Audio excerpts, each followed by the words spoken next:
Right, so what we're doing is we're going from this left-hand drive Madeira hub to this right-hand drive profile totem hub. I've debuilt the wheel. There's the spokes, they're 184mm, that'll do both sides. Got a spoke key, there's a female axle and a male axle. My nips are in there.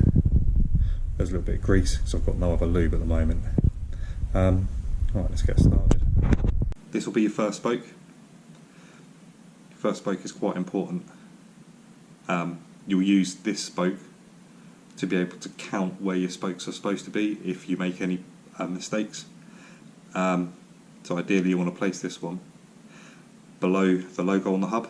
This bit isn't 100% necessary, but you'll see why I do this closer to the wheel being finished.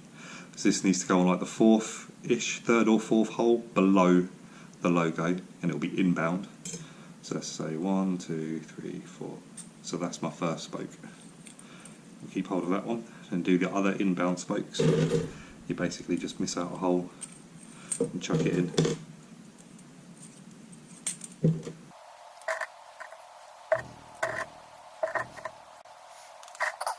Now all the other spokes are in. Your first spoke, if you want to do it all properly and drive side, that's the drive side, first spoke on the drive side. Drive side, you have the logo on the rim, and your first spoke goes to the hole behind the valve hole. That's spoke number 1.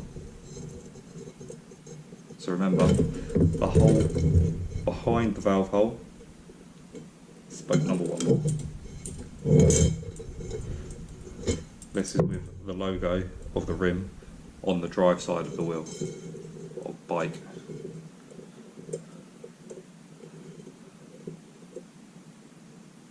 I'm going to put a bit of dab of grease on there. Usually I'd use like a lube, but I don't have any. I'm not sure if I'm going to be bothered to really continue doing that the whole way around because it might get a bit boring. Then this will be your second spoke. It will go, if you count, there's 1, 2, 3, it will be in the fourth hole away. So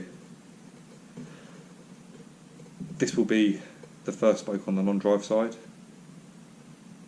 This will be your first outbound spoke on the drive side. So it'll be this one.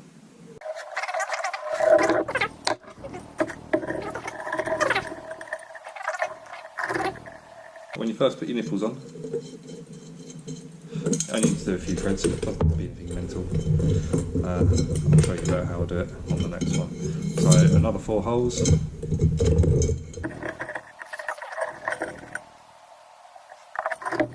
See, there's 3 empty holes in between each of the spokes.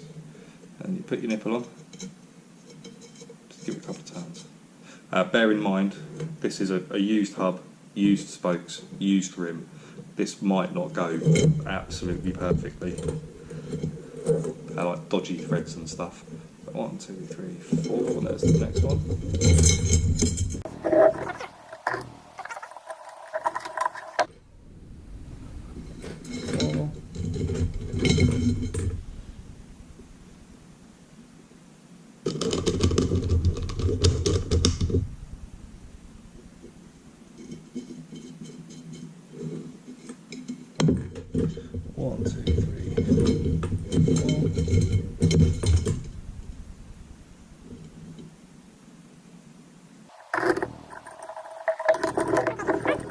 Also remember, this is a G-sport rim, so the spokes cross across the rim. If you've got a rim where the spokes don't cross across the rim, the spokes will go into this side of the rim. But on the G-sport rims, they cross over and come into this side.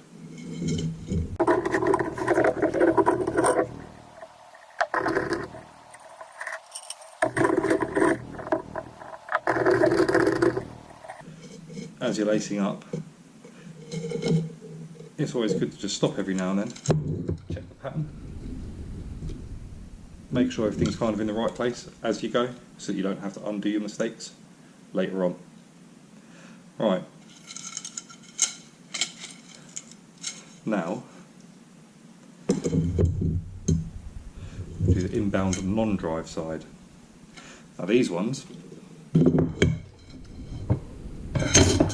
you have to look down at your hub, line up where the holes would be. Usually they're slightly off. So where's my first spoke? Let's stick to using the first spoke. So this is my first spoke. That comes down to here. So I want to put it in the non-drive side. It needs to be the spoke behind the drive side spoke. So that will be my first spoke on the non-drive side. I've never built a wheel sitting at a table like this. It's a pain in the arse. And again, you just chuck your spokes in. The reason for the pattern will all become relevant toward the end. Simple steps to try and remember, and as long as you remember them, it'll work every time. So double check, yeah, everything's in the right place. First spoke on the non-drive side goes directly behind the first spoke on the drive side.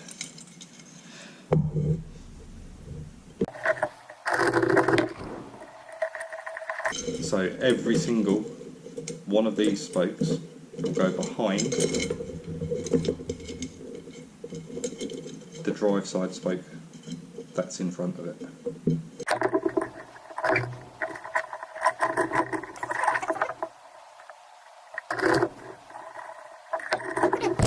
Right, just changing position because that feels really bloody awkward for me. Right, where was I? Drive side, non-drive side. So the non-drive side spoke goes in behind the drive side spoke.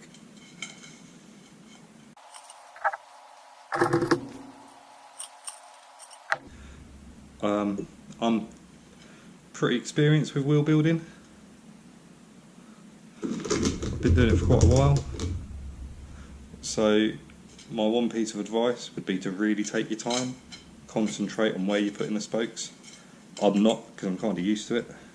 Done it plenty of times. So. But if you're kind of new to wheel building, the best piece of advice I can give you is to really just take your time, count everything, look at what you're doing, concentrate on it. If you think you've made a mistake, double check.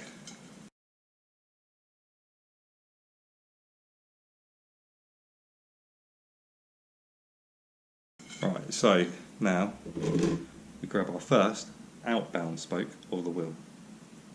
Let's start at number one again, just so we can see what we're doing. Now,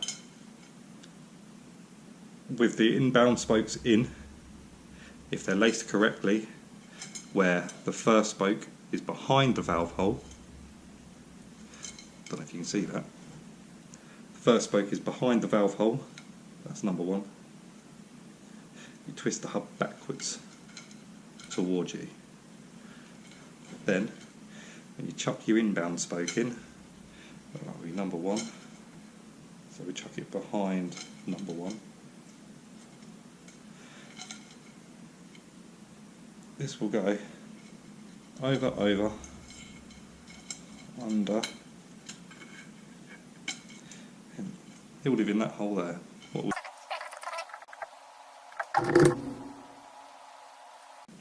Right, I'll just do this side quickly, and a few things will become apparent.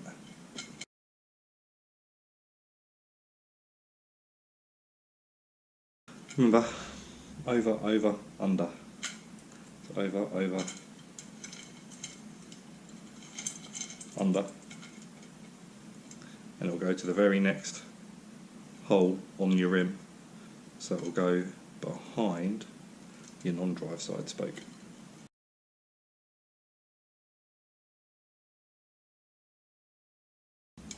Oh, and at this stage you might notice that it looks like some spokes are sticking out a lot more than others. That's literally because there's no tension, so there's nothing. Some of the spokes will kind of be pulling it one way or the other. It's only when you start putting tension in it that the hub kind of centralises itself in the wheel. So with that spoke sticking up like that, even though that one's all the way in, that's literally just because of the angle of the hub. Once all the spokes are in and it's got tension, they'll all be putting the hub to the centre.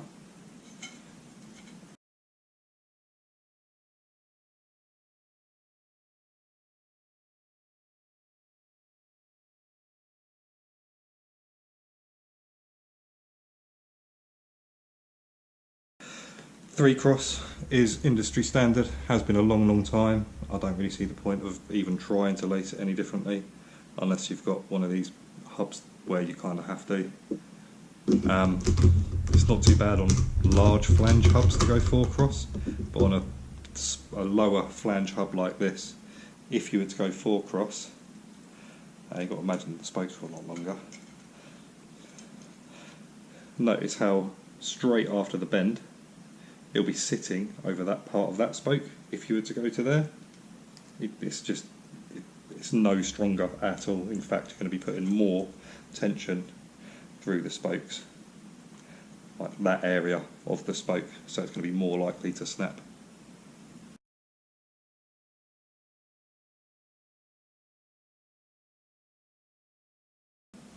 With the axles in, you can lean the axle against your knees and push down on the rim so that you can get a good purchase on the nipple.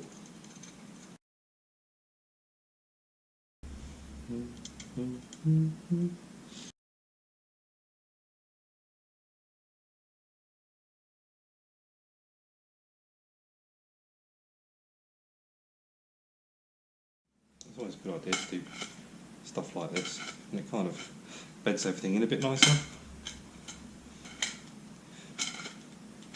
Don't wear your best jeans. These were my best jeans until I built a wheel the other day. Now do the opposite side, you just chuck the spokes in whatever holes are left.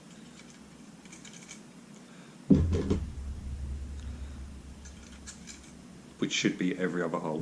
If it's not, you've made a mistake.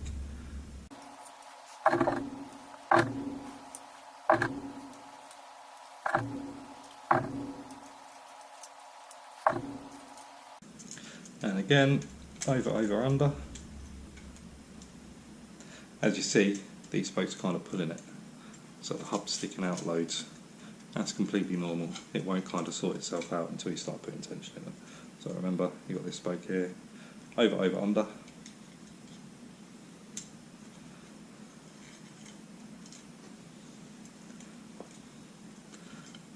See, he's got a bit of a stretch to make it there right now, but once he's in, he'll be in.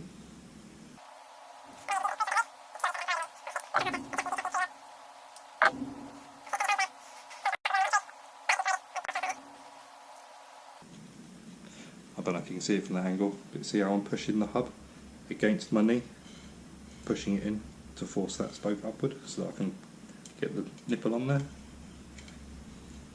So it's usually easier when the axle's in there. With the last few, you'll notice that it's quite tricky to get the nipple on. I don't have one here at the moment. Might have to get one in a second.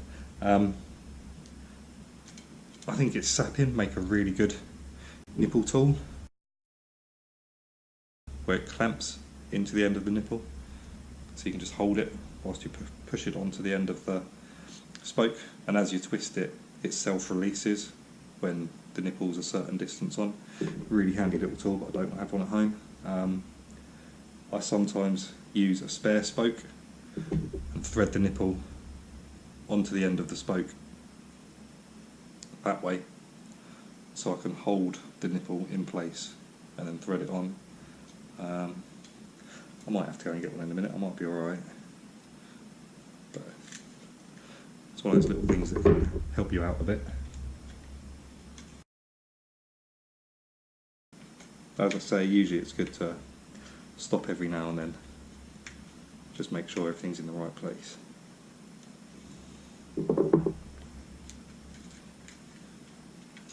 So yeah, That all looks good to me, to be honest.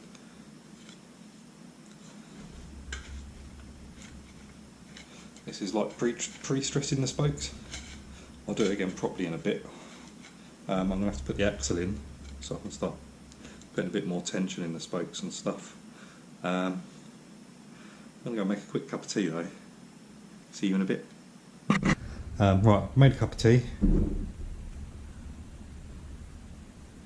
It's quite late, so it's a decaf Yorkshire tea, half a sugar, a little bit of milk. I've also put the axle in, and it does a thing. Oh yeah, at this point your wheel looks a bit like this, where it wobbles all over the place. It's because the tension's a bit.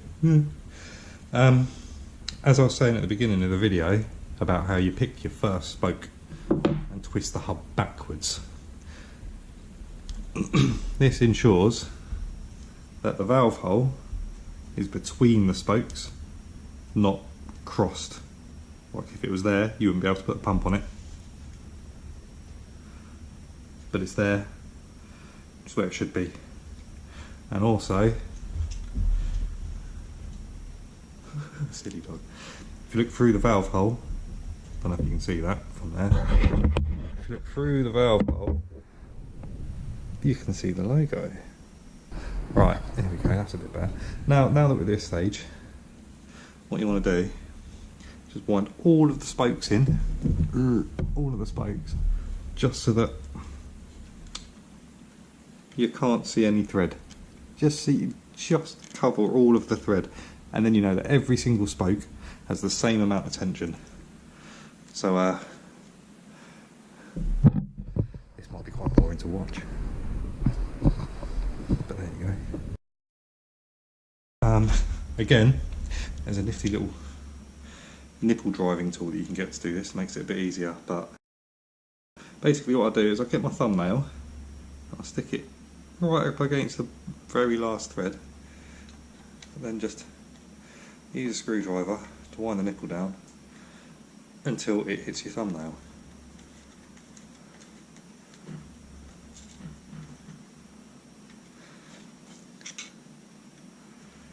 Boring part of the video.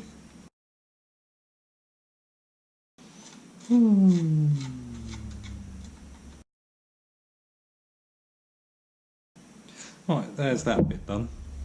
Right, you will probably still look a little bit wobbly and all over the place, but there's still no tension in the spokes. So at least you know that every spoke is the same at the moment. So yeah, next thing to do really is just to tighten all of the spokes up individually. There's not much point in trying to keep it true or anything at the moment. Just take your time with it. Kind of get used to it and use your own judgment, judging by how loose the spokes are. I reckon I can get away with 2 turns in each spoke before I'll get anywhere near having any tension in it. So now I'm going to put 2 turns in every single spoke.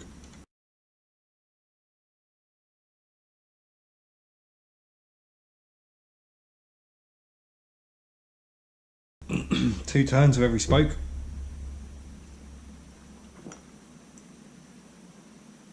Good cup of tea. Still a lot of flex. Rims still all over the place. But very shortly it's going to get to the point where they will start to tension. What you don't want to do is get over keen and do tight.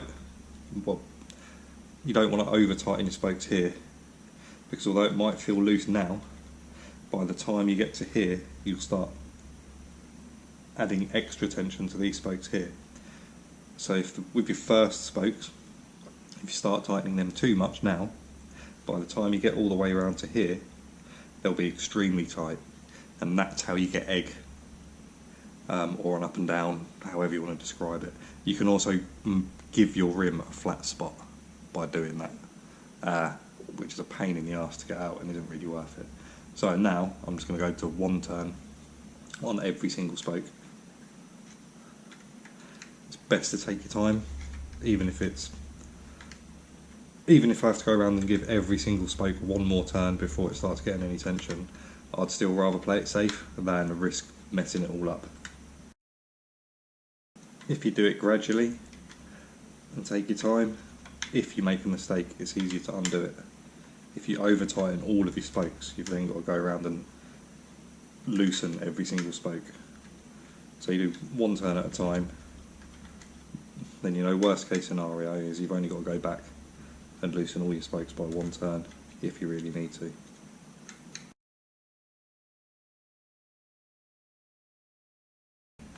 It's starting to bite, I can just feel it starting to bite, but they still need to be another. Yeah, I'll do another full turn and then see where we are after that.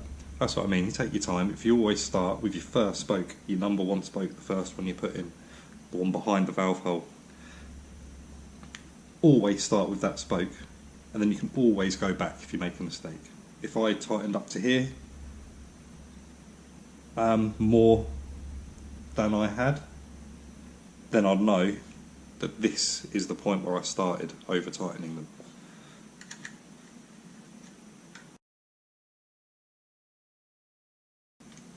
And there we go, that was my last one. So, yeah, I might just be meeting the thread then, end of the thread. But anyway, I'm going to start putting some tension in this in a minute. So now I'm going to show you something else that you need to do when you're at about this point. Alright, now we've got a little bit of tension in our spokes, we're going to start to pre-stress our spokes.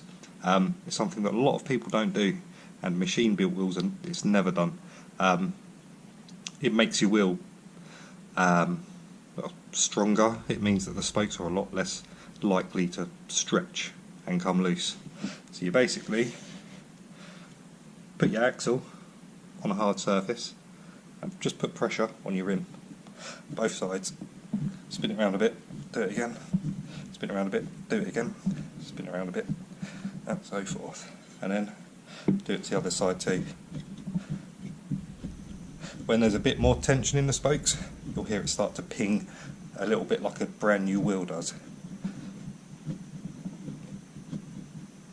And that's that. Usually you do that multiple times whilst tensioning the spokes. Right, we're back here again. Just going to start putting more tension in the spokes really. Good cup of tea. So, there's a valve hole, first spoke, that's where you start.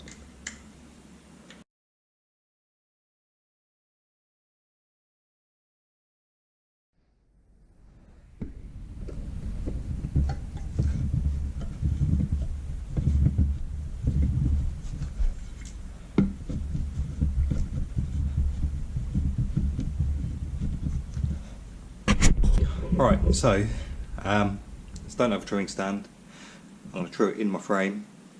That's what you do, is you bolt your wheel in as far into the dropouts as it can go, both sides.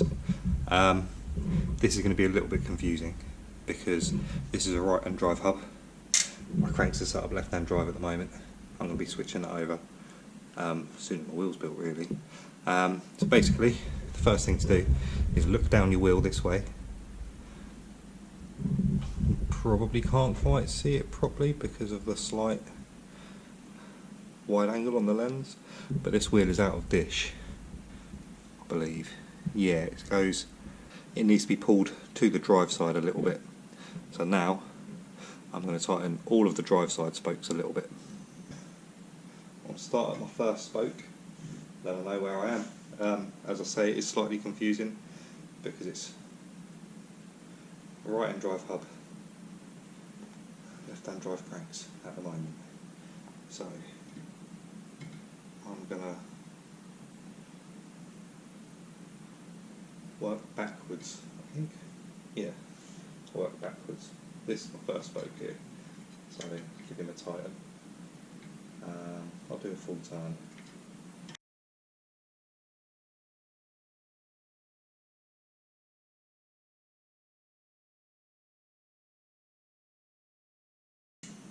You have to kind of use your own judgment. If one spoke feels like it's a lot tighter than it should be, or a lot tighter than the other spokes, then don't tighten it. If it feels a lot looser than all the other spokes, tighten it up just enough. Don't go ham on it.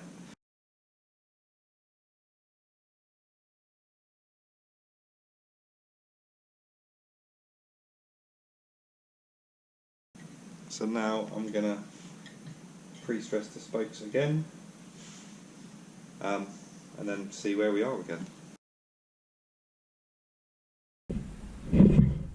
I've put the wheel in with the drive side on the right, just because it feels a bit more natural having it on the right hand side.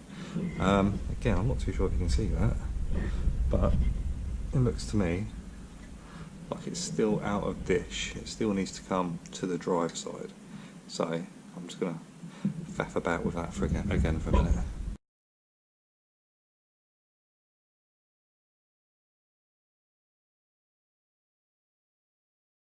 I'm also going to check the tension of these spokes, because it always helps if you can loosen a spoke to help true a wheel, as well as tightening spokes, because you don't want to always be tightening in case you over tighten a spoke. If you over tighten a spoke, you're just going to weaken it basically. There'll be too much tension on one spoke in particular. So if you've got a buckle that comes this way, you may need to loosen spokes on this side for the rim to move back that way. So let's have a look.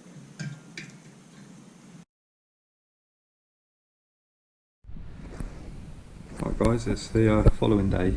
My SD card filled up, and it was quite late, so I'm going to finish this off this morning.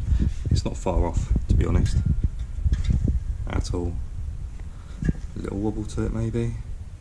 I also looked through the footage, noticed you couldn't really see what I was talking about with the valve hole lining up with the hub logo, so there you go.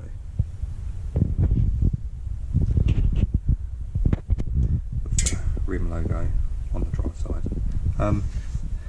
Again, I'll just say that this isn't necessary. Doesn't mean a wheel is poorly built if you can't line everything up properly. I just think it's a bit more of a professional way of doing it. If you were to buy a wheel from a shop and those things weren't lined up, it would make me question how much effort they've really put into building your wheel. Well, that's that bit explained. Let's carry on. Right, and how I throw a wheel in the frame. A lot of it is by eye, but this is going to be really awkward with one hand. But I spin the wheel, put my hand on the stays, and put my thumbnail just against the rim. So it's just touching, and then you can feel any time that the rim moves away from your thumbnail or pushes more pressure against it. With the dishing, it is all about eye, in all honesty, if you're just doing it in your frame. What I usually try to do is line up, on this particular frame, line up those two holes and try and line that up with the centre of the rim.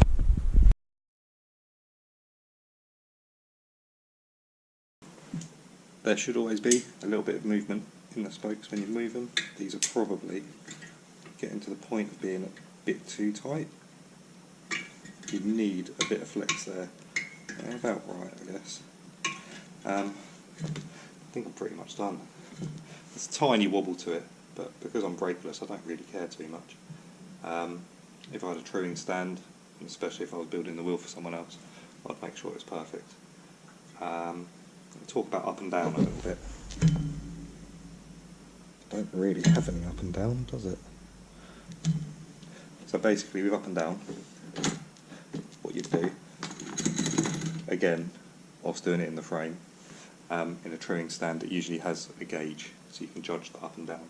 But if you're doing it in your frame, again you just use your thumbnail, and what I do is I rest my thumb just, so it's just touching the rim, don't know if you can see that there, just that the nail touches the rim. You spin the wheel round, and you'll be able to judge any up and down. There's a tiny bit in this, but that's going to be too much of a pain in the arse to get out.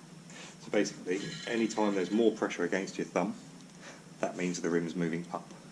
And what you do is you tighten all of the spokes in that area, depending on how big that up is. So what I'd usually do is tighten at least 4 spokes at a time, all of equal tension. So those 4 spokes there would pull this section of the rim down a touch. You might need to do all 8 to bring this part down. If there's a down, they're trickier to get out, and you'd basically do the same but loosen the spokes in that area. Sometimes you won't get them out, especially if it's in that actual flat spot in the rim. It's very, very hard to get a flat spot out. I think I'm happy with that though, to be honest, considering it's my own wheel. Not that bothered about it being perfect.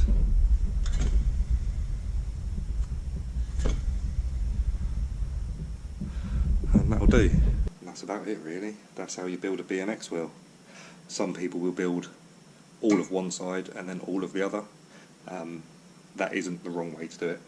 It's perfectly fine and perfectly kind of a normal way of building a wheel. I personally just find it awkward, and I find that I get lost a lot easier if I'm doing that.